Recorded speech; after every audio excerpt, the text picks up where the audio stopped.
Item ಯಾವುದೇ ಇರಲಿ try ಮಾಡಿ ಆಚಿ ಚಿಕನ್ ಮಸಾಲಾ. ಕರಾವಳಿಯಲ್ಲಿ 2 ದಿನಗಳ ಕಾಲ ಭಾರೀ ಮಳೆಯಾಗುವ ಮುನ್ನೆಚ್ಚರಿಕೆಯನ್ನ ನೀಡಲಾಗಿದೆ. ದಕ್ಷಿಣ ಕನ್ನಡ ಜಿಲ್ಲೆಯಾದ್ಯಂತ ಉತ್ತಮ ಮಳೆಯಾಗಲಿದೆ.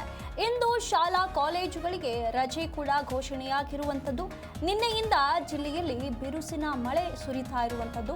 ಜುಲೈ 18 ಮತ್ತು 19ರಂದು ಮಳೆಯ ಮುನ್ಸೂಚನೆಯನ್ನ ನೀಡಲಾಗಿದೆ. ಕರಾವಳಿ ಘಟ್ಟ ಪ್ರದೇಶಗಳಿಗೆ ಭೂಕುಸಿತದ ಎಚ್ಚರಿಕೆಯನ್ನ ಕೂಡ ನೀಡಲಾಗಿರುವಂಥದ್ದು. ಕರ್ನಾಟಕದ ಕರಾವಳಿಯಲ್ಲಿ ಜುಲೈ 18 ಮತ್ತು 19ರಂದು ಭಾರೀ ಮಳೆ ಮುನ್ಸೂಚನೆಯನ್ನ ಐಎಂಡಿ ನೀಡಿರುವಂಥದ್ದು. ಕರಾವಳಿ ಹಾಗೂ ಘಟ್ಟ ಪ್ರದೇಶಗಳಿಗೆ ಭೂಕುಸಿತ ಎಚ್ಚರಿಕೆಯನ್ನು ಕೂಡ ನೀಡಲಾಗಿದೆ. ದಕ್ಷಿಣ ಕನ್ನಡ ಜಿಲ್ಲೆಯಲ್ಲಿ ಆರೆಂಜ್ ಅಲರ್ಟ್ ಘೋಷಿಸಿ ಶಾಲಾ ಕಾಲೇಜುಗಳಿಗೆ ಇಂದು ರಜೆ ನೀಡಲಾಗಿದೆ. ರಾಜ್ಯದಲ್ಲಿ ಇನ್ನೂ ಕೆಲವು ವ್ಯಾಪಕ ಮಳೆಯ ಸಾಧ್ಯತೆ ಕಡಿಮೆ ಎಂದು ಹವಾಮಾನ ತಜ್ಞರು ಅಭಿಪ್ರಾಯಪಟ್ಟಿದ್ರು.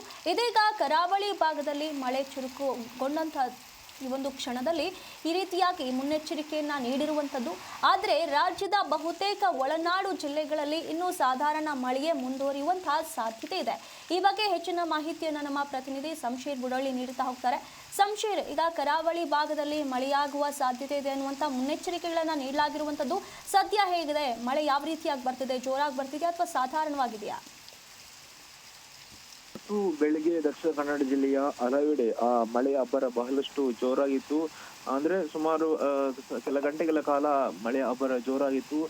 ಜೊತೆಗೆ ಮೋಡ ಕವಿದ ವಾತಾವರಣ ಕೂಡ ಈಗಲೂ ಕೂಡ ಇದೆ. ಕೆಲವೊಂದು ಪ್ರದೇಶಗಳಲ್ಲಿ ಕತ್ತಲು ಕವಿದಂತಹ ವಾತಾವರಣ ಸದ್ಯ ಇರುವಂಥದ್ದು. ಹೀಗಾಗಿ ಹವಾಮಾನ ಇಲಾಖೆ ನೀಡಿದಂತಹ ಭಾರಿ ಮಳೆಯ ಮುನ್ಸೂಚನೆ ಹಿನ್ನೆಲೆಯಲ್ಲಿ ದಕ್ಷಿಣ ಕನ್ನಡ ಜಿಲ್ಲೆಯ ಎಲ್ಲ ಅಂಗನವಾಡಿ ಕೇಂದ್ರಗಳಿಗೆ, ಸರ್ಕಾರಿ ಅನುದಾನಿತ ಮತ್ತು ಖಾಸಗಿ ಪ್ರಾಥಮಿಕ ಪ್ರೌಢಶಾಲೆ ಹಾಗೂ ವಸತಿ ಶಾಲೆಗಳಿಗೆ ಮತ್ತು ಪದವಿ ಪೂರ್ವ ಹಾಗೂ ಪದವಿ ಪೂರ್ವ ವಸತಿ ಕಾಲೇಜುಗಳಿಗೆ ಇವತ್ತು ಯಾವುದೇ ತರಗತಿಗಳನ್ನ ನಡೆಸಬೇಡಿ ಅಂತಹ ಆದೇಶವನ್ನ ನೀಡಿ ಜಿಲ್ಲಾಧಿಕಾರಿಗಳು ರಜೆಯನ್ನ ಘೋಷಣೆ ಮಾಡಿರುವಂಥದ್ದು.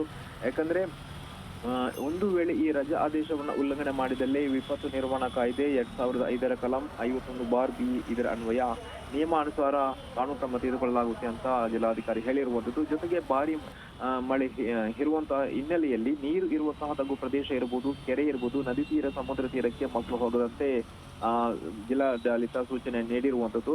ಜೊತೆಗೆ ಮೀನುಗಾರರು ಕೂಡ ಸಮುದ್ರಕ್ಕೆ ಇಳಿದಂತೆ ಒಂದು ಸೂಚನೆಯನ್ನ ಕೂಡ ನೀಡಿದ್ದಾರೆ. ಜೊತೆಗೆ ಭಾರಿ ಮಳೆ ಹಿನ್ನೆಲೆಯಲ್ಲಿ ಜೊತೆಗೆ ಈ ವರ್ಷದ ಭಾರಿ ಮಳೆ ಹಿನ್ನೆಲೆಯಲ್ಲಿ ವಾರಗಳ ಹಿಂದೆ ಮಂಗಳೂರಿನ ನಾಗೂರಿ ಬಳಿ ಕಾಂಪೌಂಡ್ ಗೋಡೆ ಏನಿದೆ ಮನೆ ಮೇಲೆ ಕುಸಿದು 3 ಸಾವನ್ನಪ್ಪಿದ್ರು. ಇಂತಹ ಘಟನೆ ಅನಾಹುತ ಮತ್ತೆ ಮರುಕಳಿಸದಂತೆ ಅವರು ಸೂಚನೆಯನ್ನು ನೀಡಿತು. ಹೀಗಾಗಿ ಜಿಲ್ಲಾ ಮಟ್ಟದ ಮತ್ತು ತಾಲೂಕು ಮಟ್ಟದ ಅಧಿಕಾರಿಗಳು ಕಡ್ಡಾಯವಾಗಿ ಕೇಂದ್ರ ಸ್ಥಾನದಲ್ಲಿ ಇರಬೇಕು ಅಂತ ಜಿಲ್ಲಾಧಿಕಾರಿಗಳು ಸೂಚನೆಯನ್ನ ಈಗಾಗಲೇ ನೀಡಿರುವುದು. ಜೊತೆಗೆ ವಿಪತ್ತು ನಿರ್ವಹಣೆಯನ್ನ ಚಾಚು ತಪ್ಪದೆ ಕಡ್ಡಾಯವಾಗಿ ನಿರ್ವಹಿಸಬೇಕು ಎಂಬಂತಹ ಆದೇಶವನ್ನ ಕೂಡ ಹೊರಡಿಸಿದ್ದಾರೆ.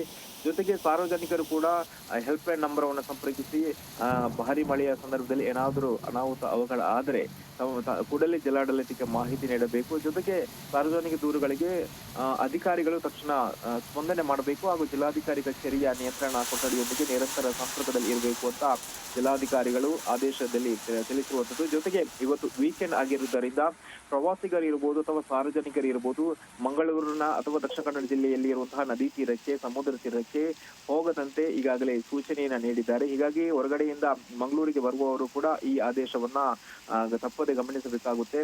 ಯಾಕಂದ್ರೆ ಭಾರಿ ಮಳೆ ಹಿನ್ನೆಲೆಯಲ್ಲಿ ಏನಾದ್ರೂ ಅನಾಹುತ ಆದ್ರೆ ಅದಕ್ಕೆ ನೇರವಾಗಿ ಜಿಲ್ಲಾಡಳಿತ ಹೊಣೆಯಾಗುತ್ತೆ. ಹೀಗಾಗಿ ಅದನ್ನ ತಪ್ಪಿಸೋಕೆ ಯಾವುದೇ ಅನಾಹುತ ಆಗದಂತೆ ನೋಡಿಕೊಳ್ಳೋದಕ್ಕೆ ಈಗಾಗಲೇ ಪ್ರವಾಸಿಗರಿಗೆ ಕೂಡ ಅಲ್ಲಿ ಹಾಗೂ ಹೊರಗಡೆಯಿಂದ ಬರುವಂತಹ ಸಾರ್ವಜನಿಕರಿಗೂ ಕೂಡ ಈ ಸಮುದ್ರ ತೀರಕ್ಕೆ, ನದಿ ತೀರಕ್ಕೆ ಹೋಗದಂತೆ ಸೂಚನೆಯನ್ನ ನೀಡಲಾಗಿದೆ. ಈಗಾಗಲೇ ನೇತ್ರಾವತಿ ಕುಮಾರಧಾರ ನದಿ ಏನಿದೆ ಉಕ್ಕಿ ಹರಿತಾ ಇದೆ. ಆದರೆ ಅಪಾಯದ ಮಟ್ಟವನ್ನ ಮೀರಿಲ್ಲ. ಯಾಕಂದ್ರೆ ಭಾರಿ ಮಳೆ ಬಂದ್ರೆ ಅಪಾಯದ ಪಶ್ಚಿಮ ಘಟ್ಟದಲ್ಲಿ ಮಳೆ ಅಬ್ಬರ ಜೋರಾದ್ರೆ ಇಲ್ಲಿನ ಕುಮಾರಧಾರ ಹಾಗೂ ನೇತ್ರಾವತಿ ನದಿ ಏನಿದೆ, ಫಲ್ಗುಣಿ ನದಿ ಅಪಾಯದ ಮಟ್ಟವನ್ನ ಮೀರಿ ಹರಿಯುವಂತಹ ಸಾಧ್ಯತೆ ಇರುವಂತದ್ದು. ಆದ್ರೆ ಸದ್ಯಕ್ಕೆ ಭಾರಿ ಮಳೆ ಬರ್ತಾ ಇದ್ರು ಕೂಡ ಯಾವುದೇ ಅಪಾಯದ ಮಟ್ಟವನ್ನ ಮೀರಿ ನದಿ ಹರಿತಾ ಇಲ್ಲ. ಹೀಗಾಗಿ ಈ ಎಲ್ಲ ಸೂಚನೆಗಳನ್ನ ಜಿಲ್ಲಾಡಳಿತ. ಧನ್ಯವಾದಗಳು ಸಂಶೀರ್ ನಿಮ್ಮೆಲ್ಲ ಮಾಹಿತಿಗಾಗಿ.